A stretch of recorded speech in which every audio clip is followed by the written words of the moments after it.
Pois é, turma, como vocês estão vendo aí no título do vídeo, eu comprei um MacBook. Será que foi loucura mesmo? Hoje eu vou falar um pouco dele para vocês. Vou passar um pouquinho da minha experiência de 1 mês de uso. Vamos lá. Bom, antes de qualquer coisa, pessoal, eu sei que esse canal eu fiz para falar um pouco da minha experiência com motociclismo, com viagens e etc. Mas eu acho que a experiência de ter investido um valor um pouco elevado nesse computador vale o relato.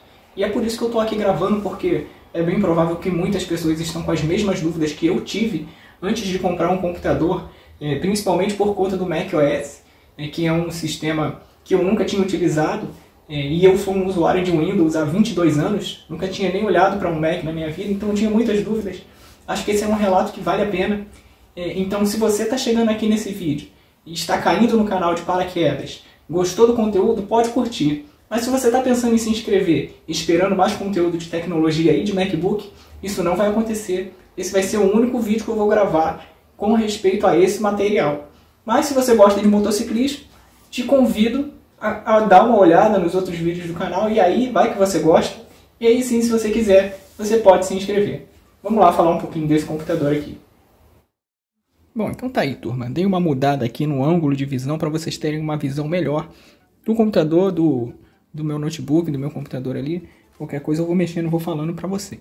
Primeira coisa que eu vou falar aqui para vocês eu não sei se esse vídeo vai ficar muito longo, tá? Então eu vou dividir as coisas que eu for falando aqui na linha do tempo do vídeo e vocês vão conseguir se organizar melhor.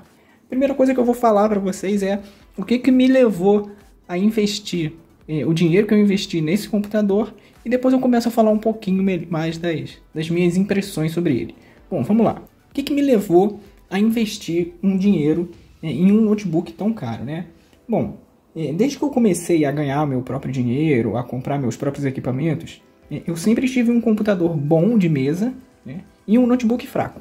Então, ali atrás vocês estão vendo o meu computador, e aqui um notebook relativamente fraco, né? Então, eu usava o computador para trabalhar, para jogar, para navegar na internet, para ouvir música, para aprender a tocar música, né? Então, enfim, eu usava o meu computador para tudo. E o notebook eu usava para fazer coisas que eu só conseguia fazer com o notebook, que basicamente era trabalho da faculdade. Eu também usava ele quando eu estava cansado de ficar sentado na mesa, e aí eu ia para a cama, né, e ficava usando ele na cama com ele no colo. Mas em resumo, eu sempre preferi o computador de mesa, primeiro por conta do tamanho da tela, que é maior. Deixa eu dar uma movimentada aqui para vocês verem como é maior a tela do computador em relação à tela de notebook. O segundo motivo é por conta da possibilidade de escolher as peças, né? Eu sei montar o meu próprio computador, então eu sempre comprei peça por peça, e eu montava com a minha placa de vídeo, com o meu processador, com a minha placa-mãe, escolhia tudo. E isso afeta diretamente no preço, porque eu conseguia fazer uma pesquisa de preço boa, enquanto que o notebook eu já comprava ele pronto, e nem sempre a melhor configuração era a mais acessível. Então, basicamente, era por esse motivo que o meu computador de mesa era bom e o notebook era barato, era básico.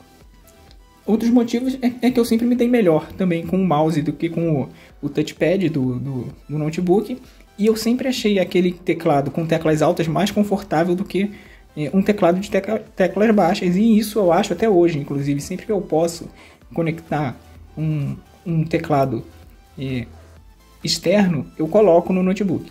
Bom, e essa preferência veio comigo até 2019, quando estourou a pandemia, que eu comecei a usar mais o notebook, né? Mas Vinícius, era para ser o contrário. A pandemia estourou, todo mundo ficou em casa, você devia ter aumentado o teu uso do computador de mesa, não do notebook. O que aconteceu para você usar mais o notebook? Bom, a resposta é simples. Com reunião remota o tempo todo, eu tinha que usar a câmera do computador. E o meu notebook tinha câmera e o computador de mesa não tinha. Eu cheguei a procurar câmera, mas por conta da pandemia, todas elas ficaram muito caras. Câmera básica custando R$500, impossível, né? Então eu comecei a usar muito o notebook. E aí, por questão de praticidade e preguiça também, era muito chato ficar trocando trabalhos do notebook para o computador de mesa, do computador de mesa para o notebook, sempre que eu precisava usar a câmera. E aí, sem perceber, eu fui parando de usar o computador de mesa e usando cada vez mais só o notebook. Então ele foi fazendo, desde que a pandemia começou, parte da minha vida de maneira mais consistente. Eu parei de usar muito o computador de mesa, até o ponto que eu só usava o computador de mesa para jogar.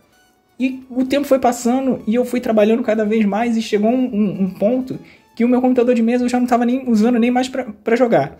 Então ele passava a maior parte do tempo desligado, enquanto o notebook ficava ligado no meu monitor, e eu trabalhava com o notebook com 2 telas, ligado inclusive com o teclado e com o mouse.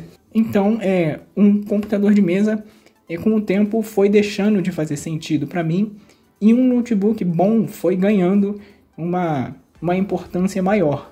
Então eu passei a precisar mais de um notebook bom do que de um computador de mesa bom e um notebook barato. Eu comprei esse notebook que vocês estão vendo aqui, que é um Lenovo 330S. Ele é um Ryzen 5, que tem 4 GB de memória de RAM. Na época que eu comprei, 4 GB de memória de RAM era um valor aceitável. Hoje em dia não dá pra nada, ele trava à toa. Então eu senti a necessidade de trocar ele. Mas não só por conta disso, tá? Eu já comprei esse computador me arrependendo. Ele é um computador muito bonito, e isso foi uma das coisas que me atraiu nesse computador. Deixa eu ligar aqui. Vai ficar bonitinho, né? Pronto. Então, uma das coisas que me atraiu nesse computador foi que ele é bonito, tá? Ele é relativamente fino. Ele tem uma quantidade considerável de conexões USB, inclusive USB-C. E ele estava num preço acessível. E eu comprei ele achando que ele ia ser bom, que eu ia ficar com ele por bastante tempo. E ele já chegou dando problema, né? Para começar, a bateria dele nunca foi muito boa. Ela nunca durou mais de 2 horas.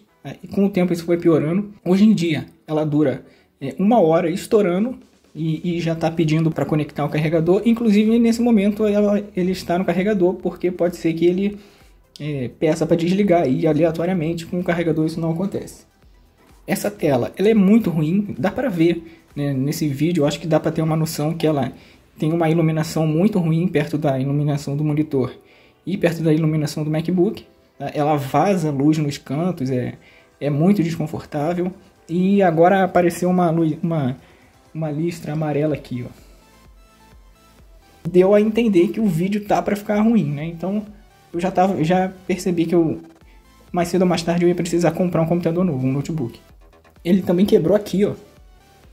Eu não entendi nada, eu nunca vi um computador quebrar aqui. Ele começou a quebrar no meio e foi se expandindo para as bordas, tá? Ele também quebrou os parafusos da tampa embaixo do plástico. Ele tá solta a tampa.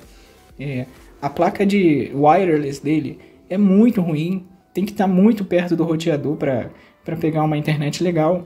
Então eu já comprei esse computador me arrependendo de ter comprado esse computador, mas aí já não tinha mais o que fazer.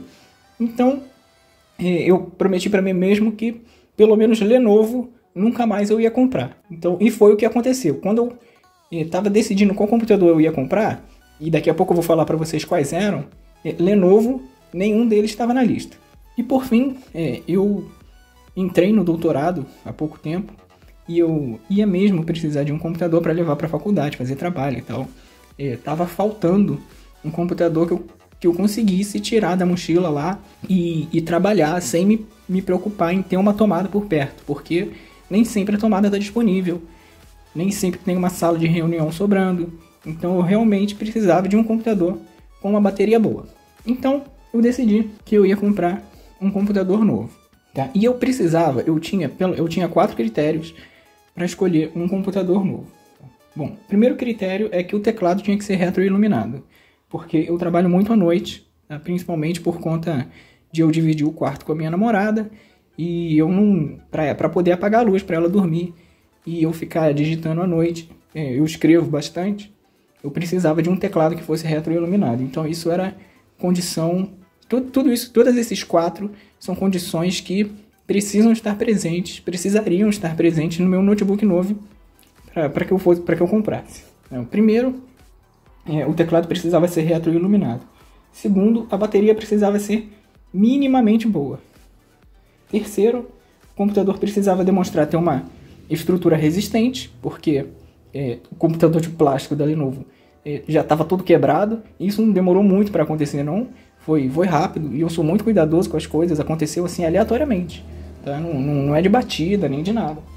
E o quarto é que precisava ter um hardware razoavelmente bom, porque eu uso alguns programas que demandam um certo poder de processamento. Bom, então, considerando esses 4 critérios, eu selecionei aí 4, depois de muita pesquisa, eu fiquei em dúvida entre 4 modelos. O primeiro foi o Galaxy Book Pro. Não é o 360, se vocês forem procurar, vocês vão encontrar o Galaxy Book Pro e o Galaxy Book Pro 360. É o normal, sem 360. Depois o Galaxy Book S, depois o ZenBook 14 de 2021, porque tem o de 2020, que não me satisfazia, precisava ser o de 2021, e o quarto seria um MacBook Air M1. O Galaxy Book S tem uma bateria boa, ele é construído em alumínio, ele tem teclado iluminado, mas o hardware é limitado. Ele é um i5 capado, né? De acordo com os vídeos que eu vi, ele é um i5 capado, então eu provavelmente ia sentir falta de desempenho.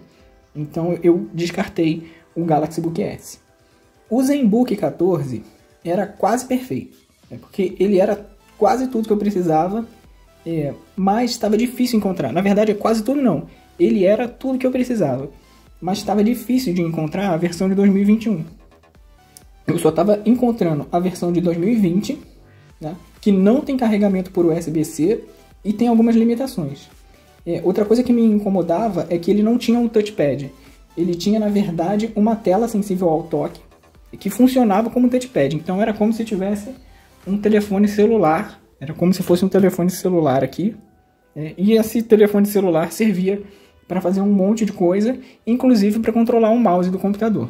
Então, assim, é mais uma coisa para consumir bateria, é mais uma peça para dar problema. Se der problema, eu não sei se eu vou conseguir trocar.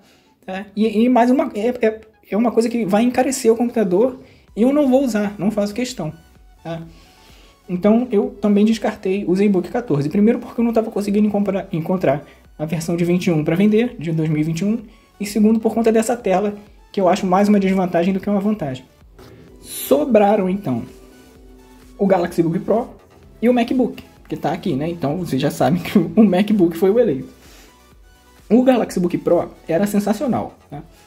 Ele era o único dessa lista que tinha 16 GB de RAM, um SSD de 1 TB, ele vinha com um Intel i7 e ainda era da 11ª geração. Tá? Essa é uma configuração que provavelmente ia durar aí 6 anos tranquilamente. Tá? O problema é que ele era um computador de quase R$8.000 com uma estrutura de plástico. Importante dizer que todos esses computadores que eu estou falando aqui para vocês, eu vi pessoalmente. Tá? Eu encontrei eles em alguma loja, ou no caso do ZenBook 14, eu tenho uma conhecida que tem esse computador. Inclusive foi com ela que eu descobri o computador e me interessei em comprar ele. Mas voltando, eu vi pessoalmente o Galaxy Book Pro, um computador de R$8.000, maravilhoso por dentro, mas que parecia uma folha de papel por fora, de tão frágil. Você aperta o teclado e ele afunda. Você aperta aqui e dá para ver o computador afundando. Um computador desse, com um hardware, com uma configuração que vai me satisfazer por 6 anos, mais uma carcaça que vai durar 6 meses, eu não quero. É um computador que, como todos os outros notebooks como todos os outros notebooks de plástico que eu tive quebraram, eu tenho certeza que esse computador vai quebrar em algum momento. E eu não quero dar R$8.000 num computador que vai quebrar fisicamente. Tá? Não é quebrar de dar defeito, é quebrar fisicamente. Sobrou mesmo o MacBook Air. Né? A Apple tem a fama de fazer notebook que dura muito. Tá? E esse ainda vinha com o chip novo da Apple Silicon M1, que prometia desempenho excepcional, e eu vi alguns vídeos do YouTube que realmente mostravam esse desempenho. Também vi muito relato de que a bateria dura 2 dias longe da tomada, dependendo do uso, claro. O teclado, ele é retroiluminado, a carcaça é de alumínio, mas, porém, contudo, entretanto, todavia, ele era o mais caro. Tá? Ele custava pelo menos R$10.000. Então eu passei muito tempo nessa dúvida, pelo menos uns 4 meses aí estudando, 4 meses sofrendo com esse notebook aqui, e estudando qual seria o melhor investimento a fazer. Até que um dia saiu uma promoção muito boa nas lojas americanas e esse computador saiu aí por R$7.500. Então ele de 10.000 caiu para 7.500, são R$2.500 de desconto. nesse dia, ele ficou mais barato, inclusive, do que o Galaxy Book Pro. E aí, nesse dia, eu não pensei duas vezes e comprei. Foi assim que eu decidi por comprar o MacBook M1. Esse tem a configuração básica, tá, pessoal? Ele é o chip M1, é o notebook de entrada com 256 GB de armazenamento, 8 GB de memória RAM. Agora que eu já falei para vocês o que me levou a comprar esse computador, vamos falar um pouquinho sobre o que eu achei dele com esse 1 mês de uso. Vamos embora lá. Bom, então tá aí, turma. Esse é o MacBook Air M1. Vamos mostrar ele para vocês muito rapidamente, porque eu tenho certeza que outros vídeos da internet vocês já viram alguns unboxings e fazem isso muito melhor do que eu, tá? Ele é bem fininho, aqui tem as duas entradas, e ele só tem essas duas entradas. Aqui tem a entrada de som, tá? E essa falta de entrada me obriga a usar esse adaptadorzinho aqui, que, para falar a verdade, eu uso muito pouco. Eu achei que a tela não seria suficiente, foi por isso que eu comprei esse adaptador para ligar no meu monitor, mas eu vou falar para vocês daqui a pouco que a tela foi um dos pontos que me surpreendeu. Ela realmente é não, né? É quase suficiente para fazer tudo. Bom, deixa eu desbloquear aqui, continuar falando. Começar falando da bateria desse computador. A bateria dele é um negócio de outro mundo. Esse computador aqui, ele dura, como eu falei para vocês, 1 hora estourando. E ele, literalmente, ele consome 100% da bateria em 1 hora, 1 hora e 20 no máximo. Esse daqui, de acordo com os meus cálculos, eu estou consumindo algo em torno de 6 a 10% de bateria em 1 hora. Ou seja, se eu quiser, eu fico com ele ligado o dia inteiro tranquilamente. Tá? Só que eu costumo gerenciar minha bateria de uma maneira diferente. Eu uso alguns aplicativos que eu vi na internet aí para melhorar o gerenciamento do computador. Tá? Eu uso esse aplicativozinho aqui, ó. Cadê? Vou abrir aqui. Audente. Tá? E eu limito minha bateria, dependendo da situação, a 50%. Tá? Deixo ele ligado no carregador e ele não passa dos 50%. Ele fica ligado no computador, no carregamento, mas quando chega no 50%, ele para de carregar a bateria e fica ligado só na alimentação e a bateria fica lá no 50%. Faço isso para aumentar a duração da bateria. Tá? Tem vários vídeos aí no YouTube que explicam muito bem como é que funciona uma bateria de íon de lítio e que abaixo dos 20% é uma condição ruim para a bateria, assim como acima dos 100%. Isso também é uma condição ruim para a bateria.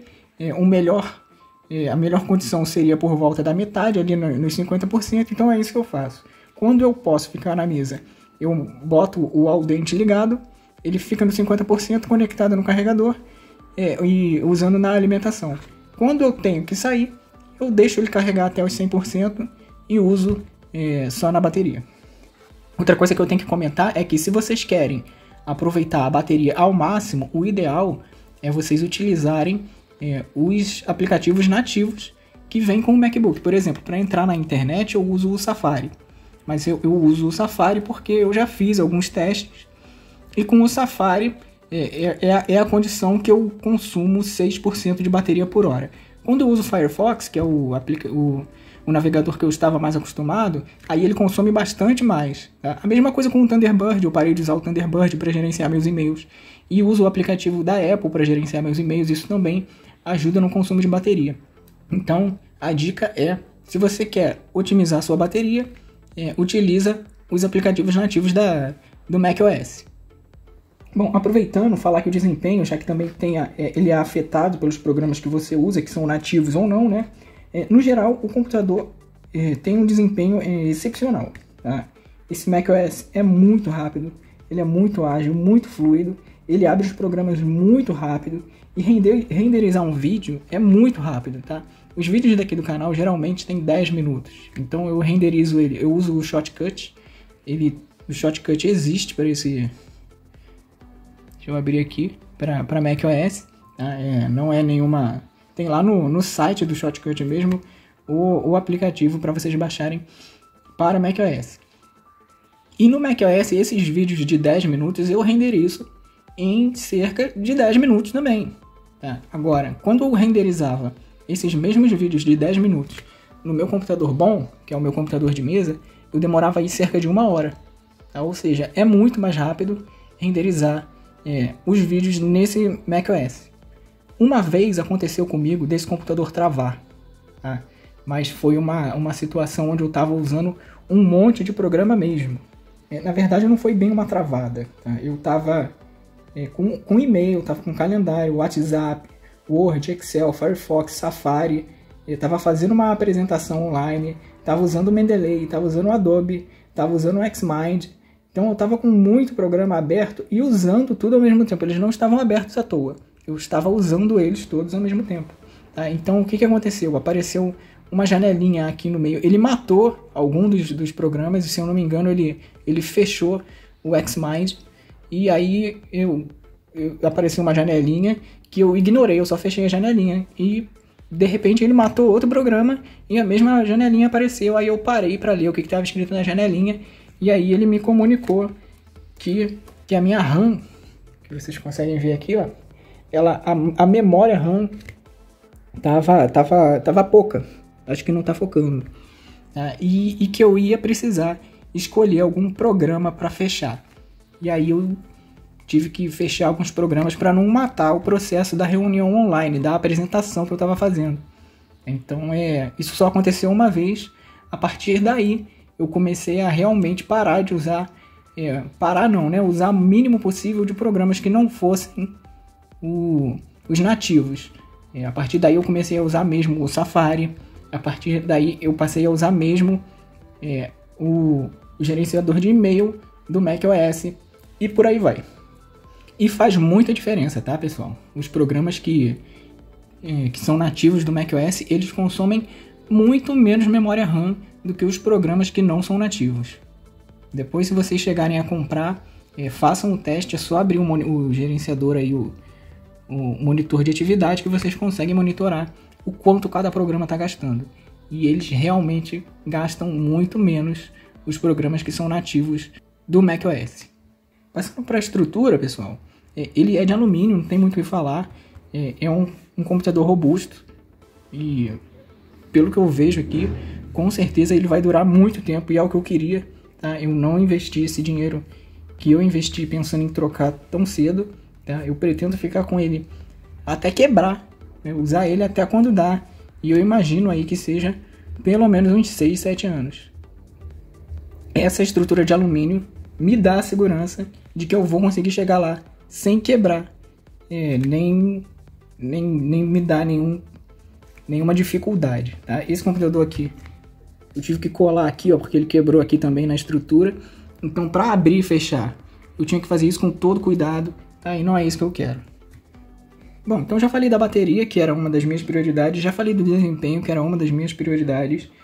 Já falei da estrutura, que era uma das minhas prioridades. E agora, para finalizar, o teclado, que tem que ser retroiluminado, né? E ele é retroiluminado. Tá? Ele está no mínimo aqui, porque essa luz aqui já é suficiente para enxergar no escuro. Eu deixo ele no mínimo o tempo todo, não consome muita bateria. Tá? Agora, questão de conforto, como eu comentei com vocês, eu não acho esses teclados baixinhos de notebook as coisas mais confortáveis do mundo. Sempre que eu posso, eu ligo um teclado externo. Aquele teclado externo que eu tenho ali, eu já tentei ligar, mas ainda não descobri a melhor configuração. Então, por enquanto, eu não estou usando aquele teclado, estou usando o teclado do notebook mesmo. E outra coisa que eu tenho que comentar é que algumas teclas estão em lugares diferentes, né? Por exemplo, não tem cedilha, tá? O tio fica aqui, o acento fica aqui e o circunflexo fica aqui no 6, né? Então são algumas coisas que são uma questão de costume, tá? Demora um pouquinho, mas a gente consegue sim pegar o jeito. Outra coisa é o Ctrl, Option, Command e o Function. Tá? Esses 4 teclas aqui, elas modificam as funções do teclado, então é muito atalho para gravar, então isso daí vem com o tempo. Diferente do Windows, que só tem basicamente o Ctrl e o Alt, e basicamente é só o Ctrl que funciona para fazer alguma coisa, né? Essa daqui as 4 fazem, então é bastante coisa. Bom, Bom, então, aproveitando que a gente já está aqui no teclado, vamos puxar para o trackpad. O trackpad é um dos assuntos que todo mundo comenta, né? Todo mundo fala que o trackpad do MacBook é muito bom, que ele dá de 10 a 0 no Windows e mais ou menos, tá? Ele não é isso tudo, não. Tá? Tô falando a minha experiência. Eu esperava que ele fosse algo estupidamente excepcional, mas existem alguns pontos que, inclusive, o trackpad no Windows é melhor, que eu acho, do que o trackpad no MacBook. Tá? Então, com relação a toque, tá? Realmente, se bem que eu também não tô sugestionado que o meu tava bem velhinho já, o dedo já tava grudando na hora de passar, né? Aqui não, ele tá novo, né? A textura, o toque macio, ele desliza com muita facilidade, tá? Então, e ele também é grandão, tem muito espaço para mexer. Isso realmente é muito bom, é melhor do que os notebooks do Windows. Esse daqui era de plástico, esse daqui, se eu não me engano, é vidro, tá? Então o toque é realmente melhor. Agora, com relação àquilo que todo mundo fala que são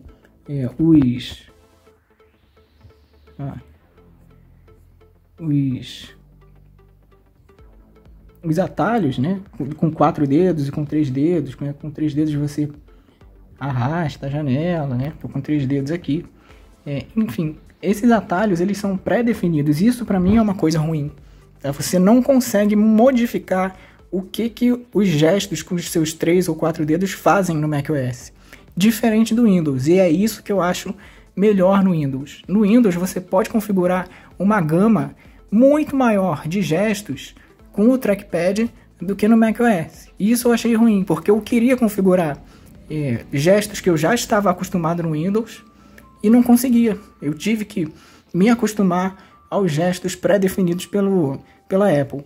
Inclusive, se você está pensando em comprar um computador desse e está muito animado porque disseram para você que o trackpad da Apple é uma maravilha, que tem gestos, você precisa saber, talvez você não saiba, que o trackpad do Windows também tem muitos gestos.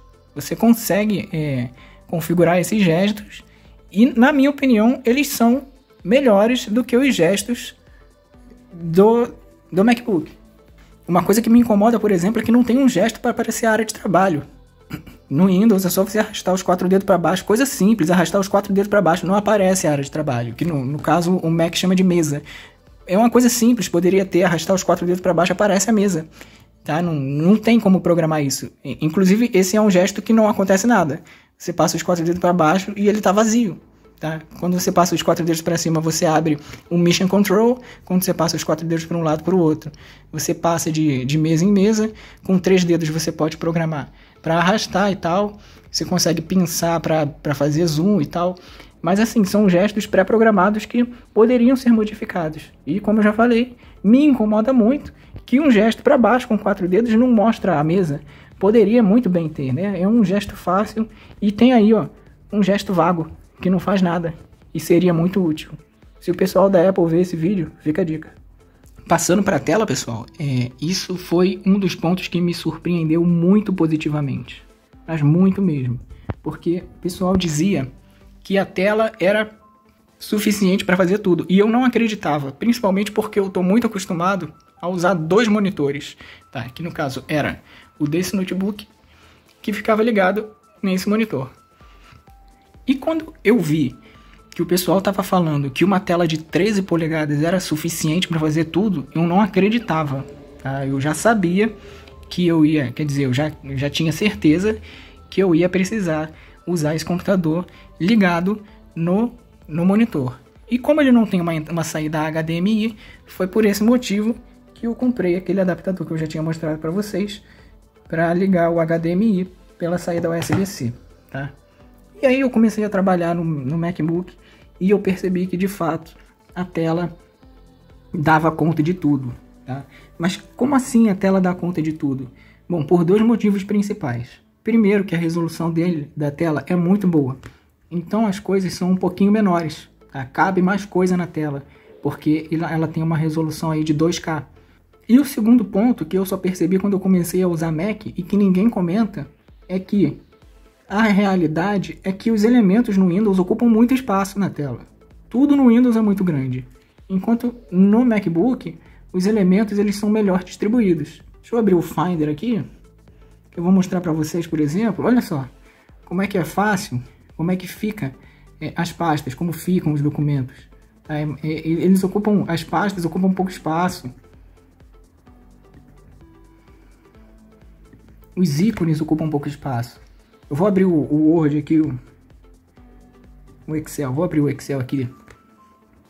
Tá? Olha como é que o Excel, os botõezinhos aqui, ocupam muito menos espaço do que no Windows. Pode comparar. Isso é uma tela de 13 polegadas e tá cabendo tudo aqui. Tá? Essa tela de 15 polegadas não cabe o que cabe aqui. Deixa eu abrir o Excel aqui nesse computador. Tá? Então tá aqui, pessoal. Olha, essa é uma tela de 15,6 polegadas que não cabe nessa tela de 15,6 polegadas o que cabe nessa tela de 13. Tá? Essa tela de 13 ela é muito melhor distribuída. Os elementos eles são distribuídos de maneira mais inteligente, mais eficiente. As coisas no macOS só ocupam o espaço que elas têm que ocupar, enquanto no Windows tudo é muito grande. Todos os elementos ocupam muito espaço na tela. Então, basicamente, foi por conta desses motivos que essa tela ela é suficiente para fazer a maioria das coisas. Muito raramente eu preciso conectar esse macOS nessa tela e geralmente é para ler alguma coisa ao mesmo tempo em que eu estou escrevendo. Mas de maneira geral, só navegar entre essas páginas assim já é mais do que suficiente. Outro ponto que me surpreendeu muito positivamente foi o som. Tá? Essa daqui é a saída de som. Na verdade não, o som é um negocinho desse tamanho, né? Ele tem basicamente o tamanho da tecla Tab e da tecla Caps Lock. É um negocinho pequenininho que tem aqui, mas que é pelo menos umas 20 vezes melhor do que o som que eu tinha nesse notebook aqui. O som é muito bom, ele é muito imersivo, ele é muito alto.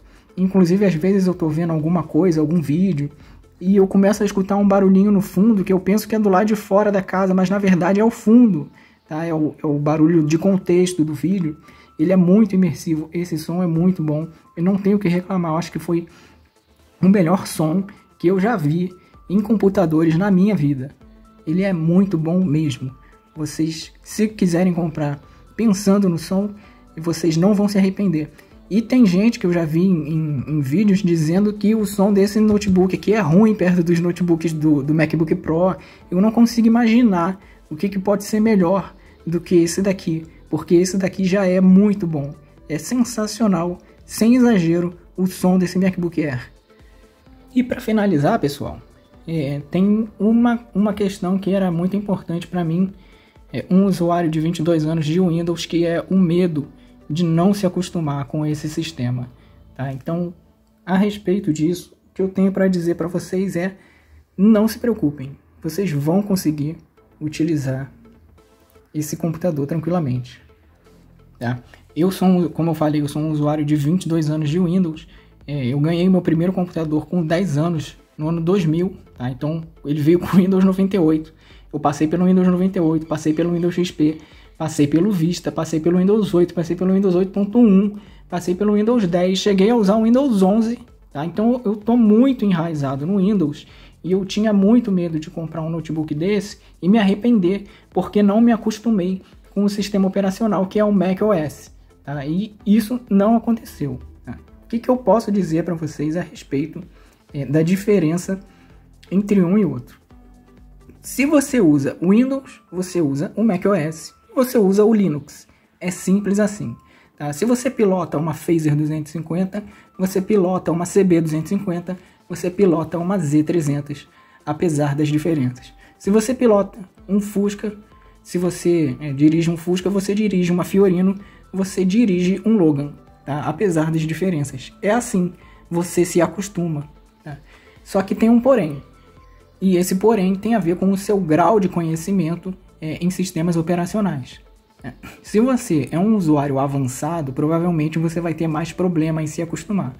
Porque é o seguinte: se você não tem muita prática com Windows, você vai chegar aqui e você vai continuar não tendo muita prática com o macOS, vai dar no mesmo.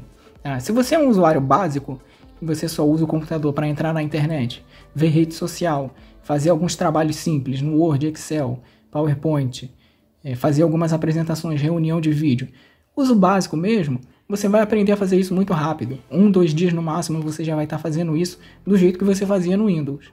Aí, na medida que o seu grau de conhecimento vai aumentando, a sua curva de aprendizado vai ser um pouco maior também.